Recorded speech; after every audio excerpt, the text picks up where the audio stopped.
বাঁকুড়ার ধলাই জেলার ছাউমনু ব্লকের অন্তর্গত আনন্দহরির রোয়াজাপাড়ায় যেন স্বাধীনতার এত বছর পরেও পৌঁছায়নি ন্যূনতম পরিষেবা।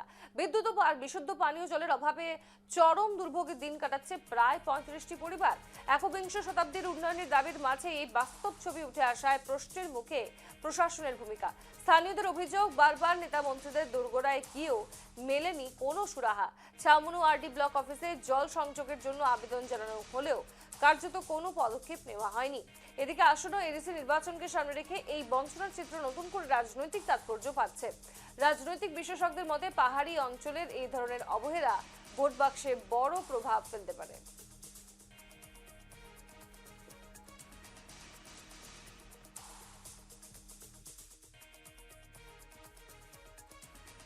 আনন্দহরি রাজাপাড়া। আচ্ছা, আপনারা এই গ্রামে কত পরিবার আছেন? 35 পরিবার আছে। আপনার এখানে সাপ্লাইয়ের কোনো ব্যবস্থা নাই? সাপ্লাই ব্যবস্থা নাই, কারেন্ট নাই। তো আপনারা এখানে যে জল খান এখান থেকে নি 35 পরিবারে এই জায়গা থেকে নি জল খান? এই জায়গা থেকে কুয়ার, এটা সরকার থেকে না, এটা নিজেরা কুয়া বানাইয়া খাই এখানে।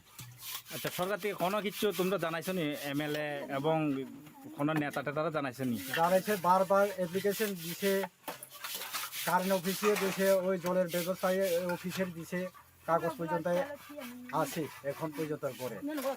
আচ্ছা, যখন বর্ষায় যখন যদি সরাতে যদি জল বড় হয়ে যায় তখন জল কোথেকে খান আপনারা? জল না কমলে খাওয়ান পাই না আর কি। মানে এটাই নির্ভর আপনার উপরে। হ্যাঁ, মানে আপনারা অনেকবার জানাবার পরে কোনো কাজ হয়েছে না? হইছে না।